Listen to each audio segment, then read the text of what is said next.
পর্যন্ত যদি 10টা পর্যন্ত আমি কিন্তু 10টা নয় 9:15টার মধ্যে ইনশাআল্লাহ সেখানে 2-3 মিনিট এদিকে 2-1 মিনিট এদিকে সেটা স্বতন্ত্র ব্যাপার কথা মনোযোগ দিয়ে শুনুন।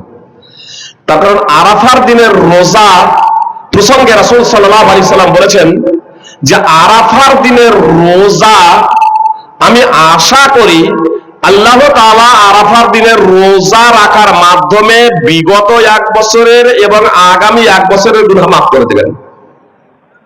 সহিহ মুসলিম হাদিস নম্বর 1162। সুপ্রিয় ভাই এবং বোন, 1 বছর আগের এবং 1 বছর পরের এই যে গুনাহগুলো বলা হলো মাফ করে দেওয়া হবে, এগুলো ছোট ছোট গুনাহ। তার কারণ বড় গুনাহ ফরজ রোজার মাধ্যমেও মাফ হবে না, ফরজ রোজার মাধ্যমেও মাফ হবে না, ফরজ রোজা বা ফরজ নামাজের মাধ্যমেও মাফ হবে না, ফরজ রোজা ফরজ নামাজের মাধ্যমেও বড় গুনাহ মাফ হবে না যতক্ষণ পর্যন্ত না তওবা করা হবে। ছোট ছোট গুনাহগুলো মাফ হয়ে যাবে অতীতের এবং সামনের মোট 2 বছরের। বলবেন ফাইজি সাহেব কি বলছেন? ওযু করলে ছোট ছোট গুনাহগুলো ঝরে যায়। ইন্নাল হাসানাতা ইউযহিবনাস সাইয়্যাত, নামাজের মাধ্যমে আল্লাহ গুনাহগুলোকে মিটিয়ে দেন, ছোট ছোট গুনাহগুলোকে। মানে সকালে যে গুনাহগুলো হবে জোহরের নামাজের মাধ্যমে, ফজর আর জোহরের মাঝে যে গুনাহগুলো হবে জোহরের নামাজের মাধ্যমে আপনার মিটে যাবে। আবার জোহরের নামাজের পরে যে গুনাহগুলো ছোট ছোট হয়ে যাবে আসরের নামাজের মাধ্যমে তা মিটে যাবে। তো একজন নামাজীর তো গুনাহই নেই, তাহলে মিটবে কেমনে?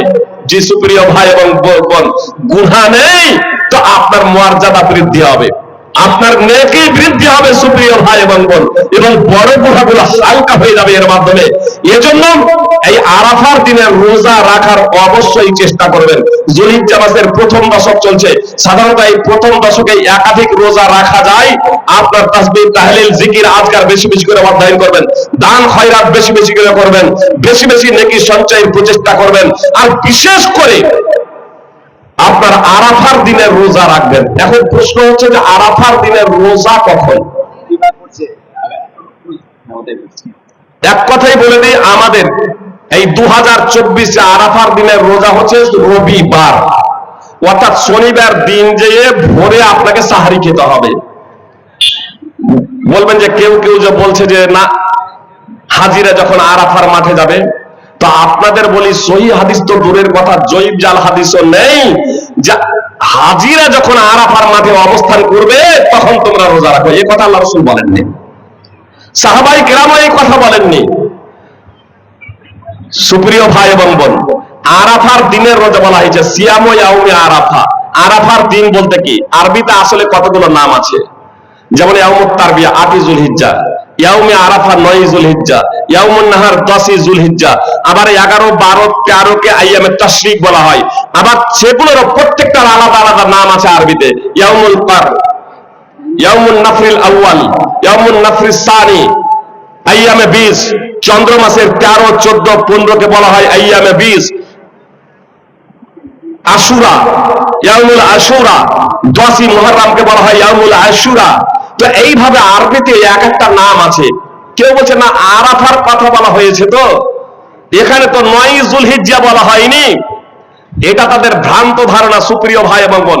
আল্লাহ কোরআনে বলছেন ইয়াসআলুনাকা আনিল আহিল্লা কুল হিয়া মাওয়াকিতুল লিন-নাস ওয়াল হজ। মুহাম্মদ সাল্লাল্লাহু আলাইহি ওয়াসাল্লাম আপনাকে লোকেরা জিজ্ঞেস করে যে নতুন চাঁদ সম্পর্কে, নতুন চাঁদ সম্পর্কে, যে এই নতুন চাঁদ, চাঁদের হ্রাস বৃদ্ধি কেন, কমা বাড়া এগুলো কেন হচ্ছে, আপনি বলে দিন তাদেরকে যে এগুলো হচ্ছে লোকেদের এবং হজের জন্য সময় নির্ধারক, লোকেদের এবং হজের জন্য সময় নির্ধারক। আপনার যখন তখন আপনার মিনা আরাফা মুজদালিফায় চলে গেলে, মক্কা মিনা আরাফা মুজদালিফায় চলে গেলে হজ হবে না, আপনার চন্দ্র মাসে যেতে হবে। কতগুলো ইবাদত আছে স্থানকে কেন্দ্র করে, যেমন আপনার তাওয়াফ, আপনার মসজিদে হারাম স্থানকে কেন্দ্র করে, তো মসজিদে হারাম ছাড়া অন্য কোনো জায়গায় তাওয়াফ বৈধ নয়। কেউ যদি বলে মসজিদে নববীতে গিয়ে তাওয়াফ শুরু করে দেবে, এটা হবে বেদাত, তার কারণ এটা স্থানের সাথে সম্পৃক্ত। এখন আরাফার দিনে রোজা কিসের সাথে সম্পৃক্ত? আরাফার দিনে রোজা কিসের সাথে সম্পৃক্ত? যদি বলেন যে স্থানের সাথে সম্পৃক্ত, আরাফার ময়দানের সাথে, তাহলে আরাফার ময়দান ছাড়া পৃথিবীর অন্য কোথাও এটা বৈধ না। যদি বলেন যে না না আসলে হজের হচ্ছে এটা একটা পাঠ, আর হজটা তো হচ্ছে চাঁদ এবং স্থান কেন্দ্রিক, এজন্য এই আরাফার দিনের রোজাটা হচ্ছে চাঁদ এবং স্থান কেন্দ্রিক। তবুও আপনার ওই চাঁদ এবং স্থান কেন্দ্রিক অর্থাৎ 9 যুলহিজ্জা আরাফার মাঠেই বৈধ হবে, অন্য কোনো জায়গাতে না। তাহলে এটা কিসের সাথে সম্পৃক্ত? চাঁদের সাথে সম্পৃক্ত।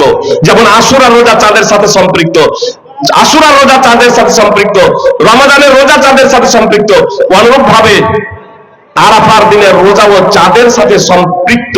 আর যখন চাঁদের সাথে সম্পৃক্ত তখন পৃথিবীর যেখানেই 9 যুলহিজ্জা হবে তখন তাদের আরাফার দিনের রোজা। এখানে একটা বিষয় বলে দিই, আমার কিছু কিছু ভাই যেহেতু এখানে ভুল বুঝেছেন যে আরাফার এখানে তো কথা বলা হয়েছে, 9 যুলহিজ্জা বলা হয়নি। সুপ্রিয় ভাই এবং বোন, আচ্ছা বলেন তো আপনারা কুরবানি কবে করেন? ইয়াউমুন নাহার। 10 জিলহিজ্জা কি বলা হয়েছে? ইয়াউমুন নাহার বলা হয়েছে, 10 জিলহিজ্জা তো বলা হয়নি। তারা আর একটু ভুল বুঝেন।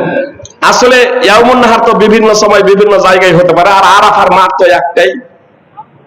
যদিও এটা আরাফার মাঠের রোজা না, যদি আরাফার মাঠের রোজা হতো তাহলে আরাফার মাঠ ছাড়া অন্য কোনো জায়গায় বৈধ হতো না। কথা খুব মনোযোগ দিয়ে শুনুন।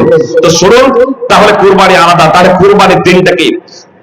বুখারী, মুসলিম, আবু দাউদ বিভিন্ন হাদিস গ্রন্থে বিভিন্ন হাদিসটা বর্ণিত হয়েছে।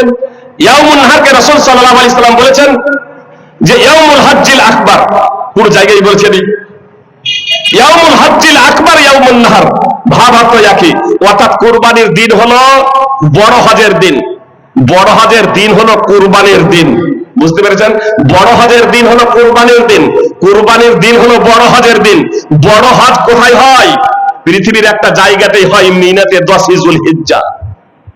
তো বড় হজের দিন হলো কুরবানির দিন। আপনি 10 যুলহিজ্জা কুরবানি করেন কেন? আল্লাহ রাসূল তো রাসূল সাল্লাল্লাহু আলাইহি ওয়াসাল্লাম বলেন বড় হজের দিন।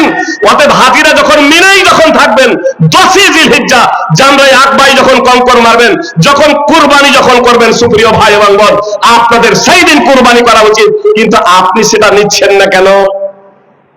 মানে রমাদানের রোজা করবেন নিজের চাঁদ অনুযায়ী, আশুরায়ে মুহররম পালন করবেন নিজের চাঁদ অনুযায়ী, কুরবানি করবেন নিজের চাঁদ অনুযায়ী, আইয়ামে তাশরিক করবেন নিজের চাঁদ অনুযায়ী, আইয়ামে বীজ করবেন নিজের চাঁদ অনুযায়ী, আর আরাফার দিনের রোজা রাখবেন তাদের অনুযায়ী। এই পার্থক্য কোথায় পেলেন সুপ্রিয় ভাই এবং বোন? আরাফার ময়দানে এমনি এমনি লোকজন চলে যায় না। ইয়াউমে আরাফাকে 9 যুলহিজ্জা বলা হয়েছে। 9 যুলহিজ্জা সকলে ঐক্যমতেই ইয়াউমে আরাফা হলো 9 যুলহিজ্জা, আর 9 যুলহিজ্জাই হলো ইয়াউমে আরাফা। যাকে বলে চাল ভাজা তাকে বলে মুড়ি। ইয়াউমে আরাফাকে বলে 9 যুলহিজ্জা, আর 9 যুলহিজ্জাকে বলে ইয়াউমে আরাফা। 10 যুলহিজ্জাকে বলে ইয়াউমুন নাহার, আর ইয়াউমুন নাহারকে বলে 10 যুলহিজ্জা। সুপ্রিয় ভাই এবং বোন, এই সাধারণ বিষয়টা যারা বুঝতে পারেননি তারা সাধারণত এই বিষয়ে ভুল করেছেন। ফল কথা, সিয়াম ও ইয়াউমে আরাফা অর্থাৎ আরাফার দিনের রোজা বলতে 9 যুলহিজ্জা, এটাই হচ্ছে সঠিক। কেউ যদি বলেন যে না অন্যটা, আমি আজকে পাশে কয়েক মিনিট ডিস্টেন্সে ইনশাআল্লাহ থাকবো, আর যদি আলেম ওলামা যদি বলেন যে আলোচনায় বসবো, তাহলে এখানে আলোচনা চলতে থাকবে, বক্তব্য চলতে থাকবে, আলেম ওলামা আমাকে নিয়ে বসতে পারেন। আমি আপনাদের কথা দিচ্ছি, শুধু আজকে বলে নয়, আমি খুব বেশি জানি এই দৃষ্টিকোণ থেকে না, বরং আমি খুব কম জানি, অল্প জানি। যেহেতু এই জিনিসটাকে নিয়ে আজকাল ব্যাপক তোলপাড় হচ্ছে, এই জন্য এই কথাটা বলছি। সমস্যার সমাধানের জন্য, জাতি যাতে বিভ্রান্ত না হয়, এই লক্ষ্য এবং উদ্দেশ্য বলছি। সমস্যার সমাধানের জন্য অনেক বিষয়ে মতভেদ হয়েছে, এখন অনেকটা তার সমাধান হয়েছে। হয়নি না হয়নি? ফরজ নামাজের পরে দোয়া না করলে কত ওই ইমামের চাকরি গেছে না যায়নি? আলহামদুলিল্লাহ, আন্দোলন সঠিক তথ্য তুলে ধরার পরে সমস্যার সমাধান হয়েছে। মতানৈক্য বলছে এই আরাফা দিনের রোজাতে নিয়ে মতানৈক্য আছে, সালাফদের মধ্যে মতানৈক্য আছে। বলুন একটা বিষয়, আমি একজন সাধারণ ব্যক্তি, এজন্য আবু তাহির সালাফি ঝাড়খণ্ডের যোগ্য আলেম, আমি বললাম যে ফারুক আব্দুল্লাহ মদিনা ইউনিভার্সিটি থেকে ডক্টরেট করেছে। 900 মার্কের মধ্যে পরীক্ষাতে পেয়েছিলেন 899 নম্বর। জি, সেই ফারুক আব্দুল্লাহ, তাকে জিজ্ঞেস করতে বললাম যে তাকে জিজ্ঞেস করুন তো যে সালাফদের মধ্যে কি মতভেদ ছিল? বলছে আরাফার রোজা প্রসঙ্গে সালাফদের মধ্যে কোনো মতভেদ নাই, মতভেদ ছিল না, কোনো কিছু পাওয়া যায় না। তাদের ঐক্যমত 9 যুলহিজ্জা। 9 যুলহিজ্জা হলো আরাফার দিন হলো 9 যুলহিজ্জা। 9 যুলহিজ্জাকে কেন্দ্র করে হাজী সাহেবরা আরাফার মাঠে যান। যখন হাজীরা আরাফার মাঠে যায় না, কয়েক বছর হজ বন্ধ ছিল না? তো আরাফার দিন হয়নি? হাজিরাতে কেউ যায়নি। আল্লাহ আমাদের সঠিক বিষয়টা বোঝার তৌফিক দান করুন। 2024 আরাফার দিনের রোজা হলো 9 যুলহিজ্জা, হচ্ছে আমাদের আগামী রবিবার 16 জুন। আল্লাহ তাআলা আমাদের সঠিক বিষয়টা উপলব্ধি করার তৌফিক দান করেন, আমিন। আপনারা কওলি হাযা আস্তাগফিরুল্লাহ লি ওয়া লাকুম ওয়া লিল মুসলিমিন। আসসালামু আলাইকুম ওয়া রাহমাতুল্লাহি ওয়া বারাকাতুহু।